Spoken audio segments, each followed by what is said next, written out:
பூண்டு லேகியம் அல்லது வந்து பெருங்காய லேகியம் இதுல எல்லாம் பூண்டு சேர்க்கும் போது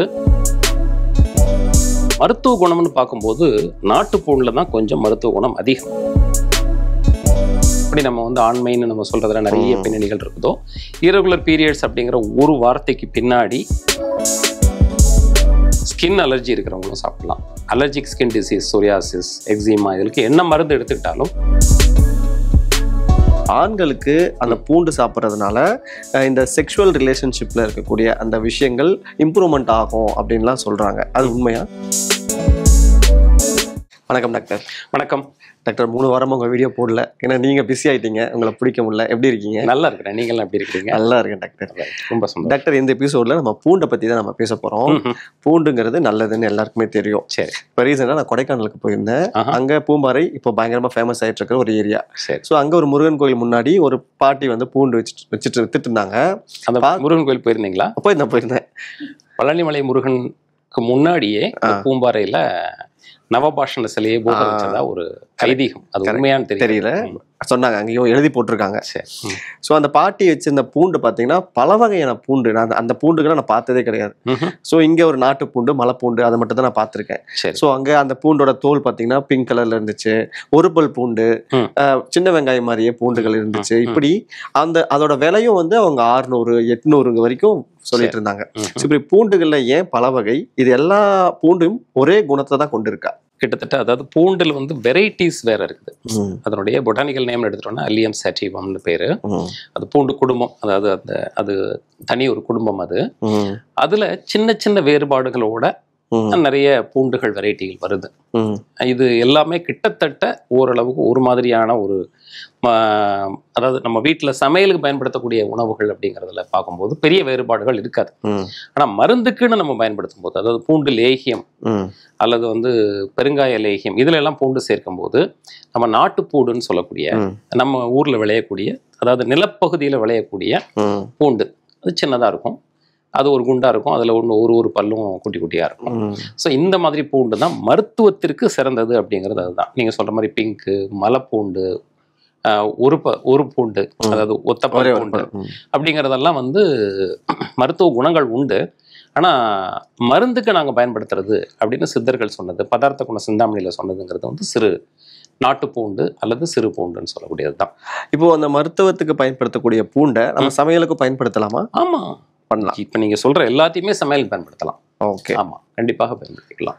ஓகே. இப்போ அந்த பூண்டுகள், இப்போ மலை பூண்டுன்னு ஒண்ணு சொல்றோம் இல்லையா, நாட்டுல விளையக்கூடிய பூண்டுன்னு ஒண்ணு, தரைதளத்துல விளையக்கூடிய பூண்டுன்னு சொல்றோம். இப்ப இந்த மக்கள் வந்து இல்லப்பா மலை பூண்டு தான்ப்பா நல்லா இருக்கும், அதை சேர்த்துக்கலாம் அப்படின்னு இதை அவாய்ட் பண்ணிடுறாங்க. அது பொதுவா ஒவ்வொருத்தருடைய பயன்பாடு, அதாவது தப்பு கிடையாது.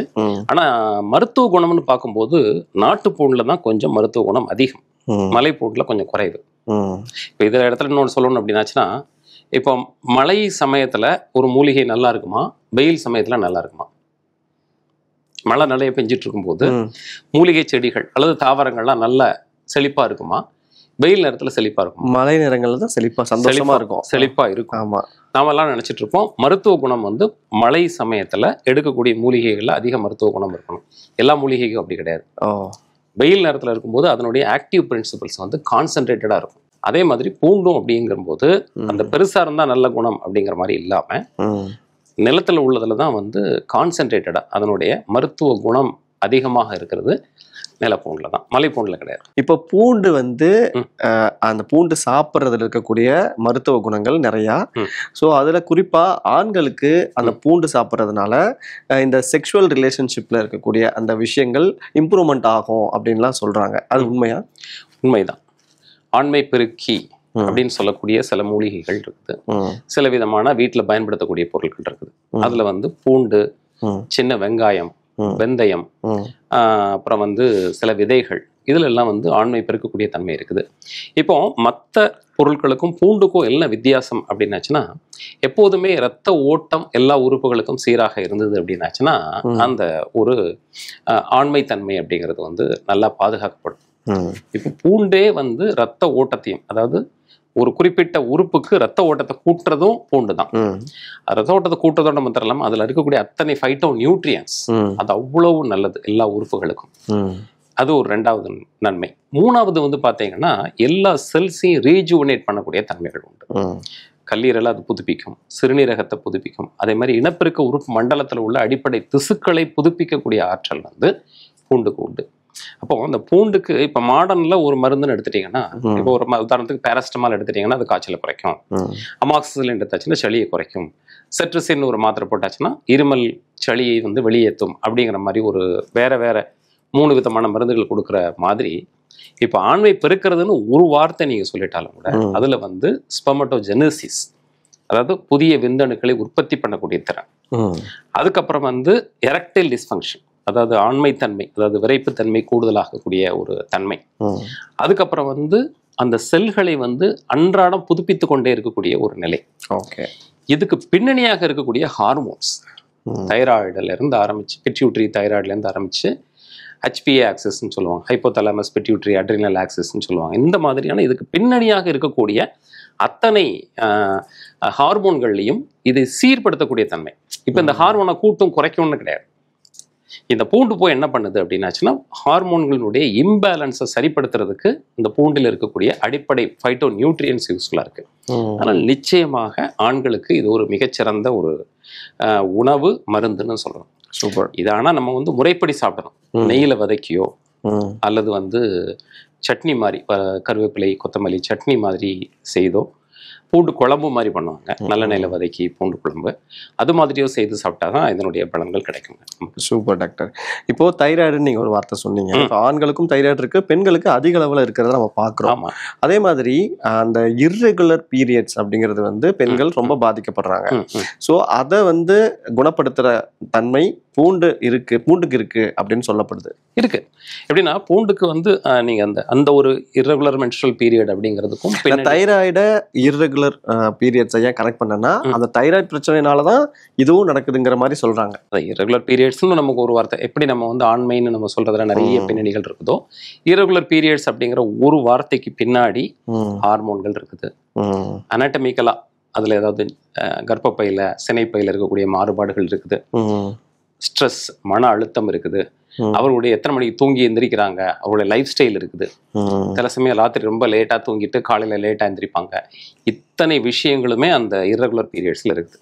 நம்ம ஏற்கனவே பல தடவை சர்க்கேடியன் ரிதம் பத்தி பேசியிருக்கோம். Circadian rhythm, charkha semilunar rhythm, charkha annular rhythm, இந்த மாதிரி எல்லாம் பல சைக்கிள்கள் இருக்குது. அது என்னன்னா பெரிய வித்தையெல்லாம் ஒன்றும் கிடையாது. ஒரு நாளில் 24 மணி நேரத்தில் யூனிவர்ஸ்ல நம்ம சுத்தி இயங்கக்கூடிய உலகத்திலும் சூரிய குடும்பத்திலும் கேலக்சிலையும் என்னென்ன நிகழ்கிறது அப்படிங்கிறதையும், நம்ம உடம்புக்குள்ள 24 மணி நேரத்துல என்னென்ன நிகழ்கிறது அப்படிங்கிறதையும் படிக்கக்கூடிய ஒரு அறிவுன்னு வச்சுக்கலாம். பொதுவா மேலோட்டமா சொல்லணும்னா, ஸோ இந்த சைக்கிள்க்கும் வெளியில நடக்கக்கூடிய சைக்கிளுக்கும் பொருந்துற மாதிரியான ஒரு வாழ்க்கை முறையை நம்ம அமைச்சுக்கணும். காலையில தூங்கி எந்திரிக்கிறது அப்படின்னாச்சுன்னா ஒரு 4:30 5 மணிக்குள்ள ஒவ்வொருத்தர் எந்திரிக்கக்கூடிய ஒரு பழக்கத்தை கொண்டு வரணும். நான் எனக்கு ஒரு நாளைக்கு 7 மணி நேரம் தூக்கம் தேவை அப்படின்னாச்சுன்னா எந்த நேரத்தில் படுத்து எந்த நேரத்தில் தூங்கி எந்திரிச்சாலும் அது தவறு. அதனால காலையில 4 மணிக்கு தூங்கி இழுக்கிறது, ராத்திரி சீக்கிரமா தூங்குறது அப்படிங்கிற ஒரு பழக்கத்துல ஆரம்பிச்சு நிறைய லைஃப் ஸ்டைல் சேஞ்சஸ் இருக்குது.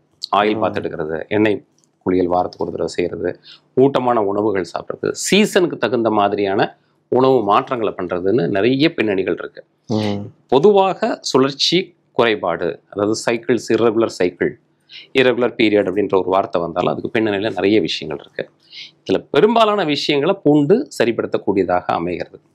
எப்போதும் அந்த பூண்டு லேகியம் அப்படிங்கிறது வந்து வீட்டுல பூப்பெய்திய பெண்களுக்கு அதிகமாக கொடுக்கக்கூடியதாக இருக்கும். அப்ப அந்த பூப்பெய்திய, அதாவது மெனார்கேன்னு சொல்லுவாங்க, அந்த சமயத்துல எல்லாம் பூண்டு அதிகமாக சேர்க்கிறது. அதுக்கப்புறம் அந்த பீரியடை ஒட்டி ஒரு 4வது நாள் 5வது நாள்லாம் அதிகமாக சேர்க்கிறது. இப்படிங்கிறதெல்லாம் அந்த பெண்களுக்கும் அந்த ஒரு ஆர்வத்தை தூண்டுவதற்கு இது உதவியாக இருக்கும்.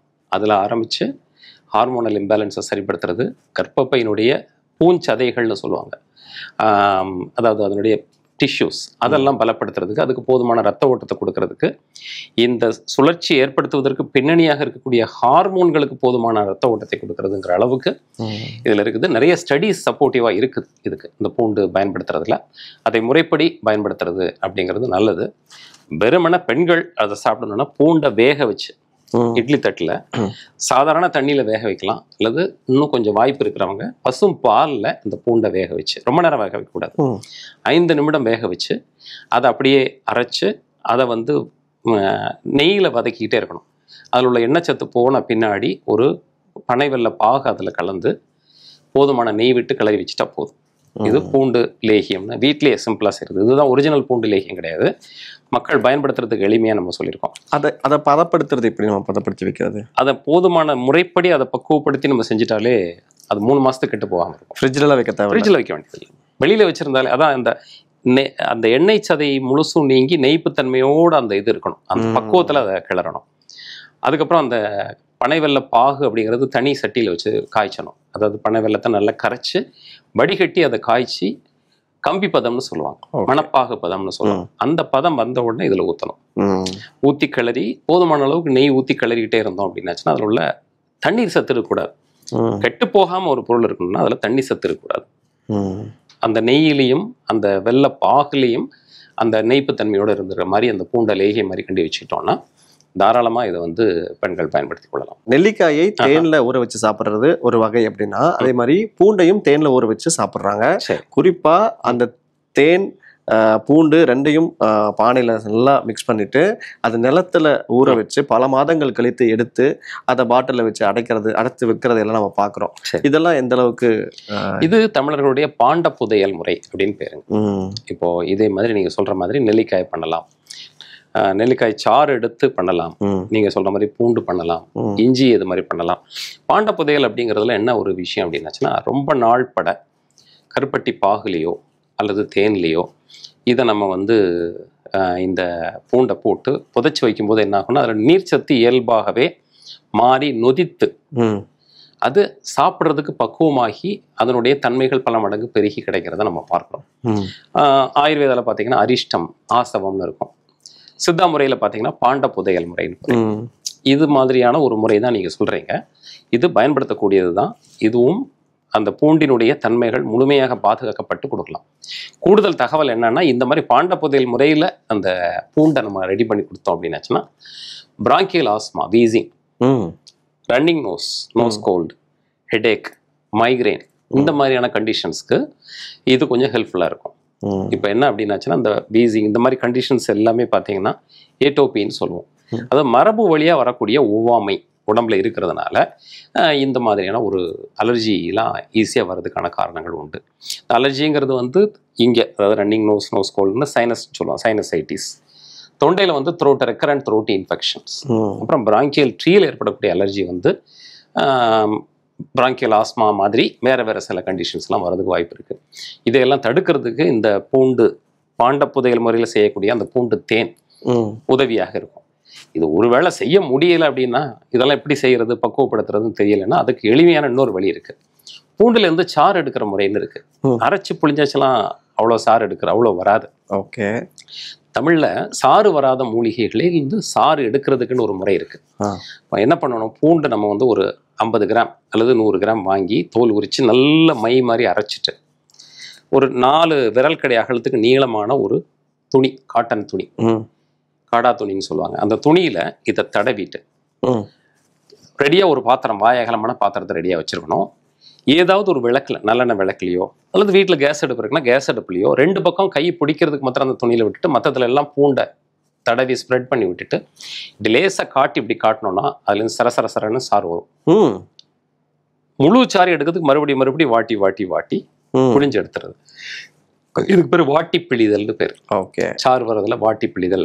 துவர்ப்பு சேர்த்து படிகாரம், திரிபுலாச்சுரம் சேர்த்து சாறு எடுக்கிறது வந்து கற்றாழை அப்படி எடுப்பாங்க. அதே மாதிரி வாழைப்பழத்திலையும் அது மாதிரி சாறு வராது, வாழைப்பழத்திலிருந்து சாறு எடுக்கிற முறைன்னு இருக்கு. ஸோ இது எல்லாம் வந்து சாறு வராத மூலிகைகளிலிருந்து சாறு வரக்கூடிய முறை. இந்த மாதிரி வாட்டி இந்த சாறு பிழிஞ்சு எடுத்ததுல நல்ல தரமான தேன் சம அளவு கலந்து வச்சுக்கிட்டோம்னா இதுக்கு பேர் பூண்டு தேன்னு ஒரு பேர். இந்த பூண்டு தேன் எதுக்காக சித்தர்கள் சொல்லியிருக்காங்க அப்படின்னாச்சுன்னா அண்ணாக்கு வளர்ச்சி, டான்சில் என்லார்ஜ்மெண்ட், இன்ஃப்ளமேட்டரி டான்சில் டிசீசஸ், அது இன்ஃபெக்ஷனால இருக்கலாம், அலர்ஜினால இருக்கலாம். அந்த தொண்டையில் அந்த நாக்கு சின்ன குழந்தைகள் பார்த்தாச்சுன்னா உள் பக்கம் 2 பக்கமும் அது அண்ணாக்குத்தூருன்னு தமிழில் சொல்லுவோம். அது வந்து டான்சிலைட்டிஸ். அதில் ஒரு நீளமான குச்சியில் நுனியில் ஒரு பஞ்சு தொட்டு இந்த பூண்டு தேனை எடுத்து அது தொண்டையில நம்ம தடவிட்டோம்னா கொஞ்சம் கொஞ்சமா அது குறைய ஆரம்பிச்சிடும். இதே பூண்டு தேனை 4-5 சொட்டு அளவுக்கு தண்ணீர்ல கலந்தும் உள்ள குடிக்கலாம், ஆறுன வெந்நீர்ல கலந்தும் குடிக்கலாம். ஸோ நீங்க சொல்ற மாதிரி பாண்ட புதையல் முறையில் செய்ய முடியலைன்னா இது வந்து 5 நிமிஷம் கூட ஆகாது. பூண்டு அரைக்கணும், சாறு எடுக்கணும், அதில் தேன் கலந்து வச்சுக்கிட்டோம்னா போதும். 5லேருந்து 10 சொட்டு, சின்னவங்கலேருந்து பெரியவங்க வரைக்கும் சாப்பிடலாம். ஸ்கின் அலர்ஜி இருக்கிறவங்களும் சாப்பிடலாம். Allergic skin disease, psoriasis, eczema, இதுக்கு என்ன மருந்து எடுத்துக்கிட்டாலும் இதையும் சேர்த்துக்கிட்டாங்கன்னா அவங்க இங்கிலீஷ் மருந்து எடுக்கலாம், தமிழ் மருந்து எடுக்கலாம், அல்லது ஆயுர்வேதா, யுனானி, எந்த மருத்துவம் அவங்களுக்கு பிடிச்சிருக்கோ அதை எடுத்துகிட்டு இருந்தாலும் இதையும் அடிஷ்னலாக அவங்க சேர்த்து சாப்பிடும்போது அந்த மருந்தினுடைய தன்மையை கூட்டுறதுக்கும் இந்த டாக்ஸின்ஸ் வேகமாக வெளியேறதுக்கும் இந்த பூண்டு தேன் ரொம்ப உதவியாக இருக்கு. Super doctor. இப்போ அசைவ உணவுகள் சமைக்கிறது, குறிப்பாக பிரியாணிக்கு, மற்ற உணவுகள் சமைக்கிறதுக்கு இஞ்சி பூண்டு விழுது அப்படிங்கிறது ரொம்ப முக்கியமான ஒரு இன்கிரீடியன்ஸ். ஸோ அந்த இஞ்சி கூட பூண்டு சேரும்போது நல்ல ஒரு ஸ்மெல்லும் கிடைக்கும், காரமும் நல்லா இருக்கும் அப்படிங்கிறது. ஸோ ஏன் இந்த மிக்ஸ் இஞ்சி கூட பூண்டு ஏன் மிக்ஸ் பண்ணுறோம்? அந்த இஞ்சி பூண்டு விழுதுல என்ன ஒரு குணம் இருக்கு?